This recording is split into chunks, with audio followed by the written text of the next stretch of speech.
ദേശീയ വാർത്തകൾ ചുരുക്കത്തിൽ നോക്കാം.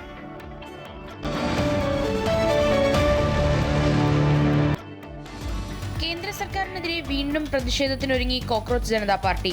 ഭാവി സമര പരിപാടികൾ പ്രഖ്യാപിക്കുന്നതിനായി ഇന്ന് നിർണായക യോഗം. രാജ്യത്തെ വിദ്യാർത്ഥികളും യുവാക്കളും സംഘടനയെ പിന്തുണയ്ക്കുന്നവരും അടുത്ത നീക്കത്തിനായി തയ്യാറാകാനും ആഹ്വാനം. നേരത്തെ ജന്തർ മന്ദറിൽ നടത്തിയ സമരം പിൻവലിക്കുമ്പോൾ നൽകിയ ഉറപ്പ് കേന്ദ്ര സർക്കാർ പാലിച്ചില്ലെന്നാണ് CJP ആരോപണം. സമരം ചെയ്ത വിദ്യാർത്ഥികൾക്കെതിരെ ഡൽഹിയിലും മറ്റ് സംസ്ഥാനങ്ങളിലും നിയമ നടപടി സ്വീകരിക്കില്ലെന്ന ഉറപ്പ് പാലിക്കാതെ വഞ്ചിക്കുകയാണെന്നും CJP വക്താക്കൾ പ്രതികരിച്ചു. ജാർഖണ്ഡിൽ പരീക്ഷാ ക്രമക്കേടുകൾക്കെതിരെ നടന്ന സമരത്തിൽ കേസെടുത്ത് പോലീസ്. കഴിഞ്ഞ ദിവസം മുഖ്യമന്ത്രി ഹേമന്ത് സോറന്റെയും രാഹുൽ ഗാന്ധിയുടെയും ഉൾപ്പെടെ കോലം കത്തിച്ചുകൊണ്ട് നടത്തിയ പ്രതിഷേധ പ്രകടനത്തിനുണ്ടായ സംഘർഷത്തിലാണ് നടപടി. കോട്ട്വാലി പോലീസ് സ്റ്റേഷനിലാണ് FIR രജിസ്റ്റർ ചെയ്തത്. പരീക്ഷാ ക്രമക്കേടുകൾക്കെതിരെ സമരം ചെയ്യുന്ന വിദ്യാർത്ഥികളെ സർക്കാർ വഞ്ചിച്ചെന്നും സർക്കാരിനെതിരെ സംസ്ഥാന വ്യാപക പ്രചരണ യാത്ര ഇന്ന് ആരംഭിക്കുമെന്നും വിദ്യാർത്ഥി നേതാവ് ദേവേന്ദ്രനാഥ് മഹാതോ അറിയിച്ചു.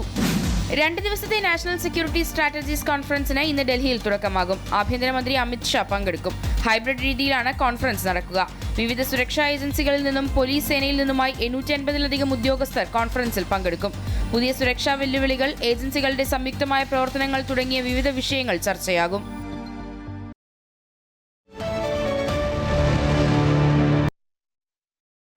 ഇനി കളി എന്തായി നോക്കാം. സ്പോർട്സ് വാർത്തകളിലേക്ക്.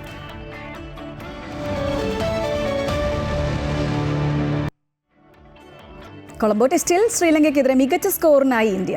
5-ന് 300 റൺസുമായി രണ്ടാം ദിനമായി ഇന്ന് ബാറ്റിംഗ് ഇന്ത്യ പുനരാരംഭിക്കും. രാവിലെ 10 മണി മുതലാണ് മത്സരം പുനരാരംഭിക്കുക. 7 റൺസുമായി ധ്രുവ് ജൂറലും 4 റൺസുമായി അരങ്ങേറ്റക്കാരൻ സറൻസ് ജെയിനുമാണ് ക്രീസിൽ. ദേവദത്ത് പടിക്കലിന്റെ സെഞ്ചുറിയാണ് ഇന്ത്യക്ക് കരുത്തായത്. തുടർച്ചയായി 2ാം ടെസ്റ്റിലും സെഞ്ചുറി നേടിയ ദേവദത്ത് 117 റൺസെടുത്തു.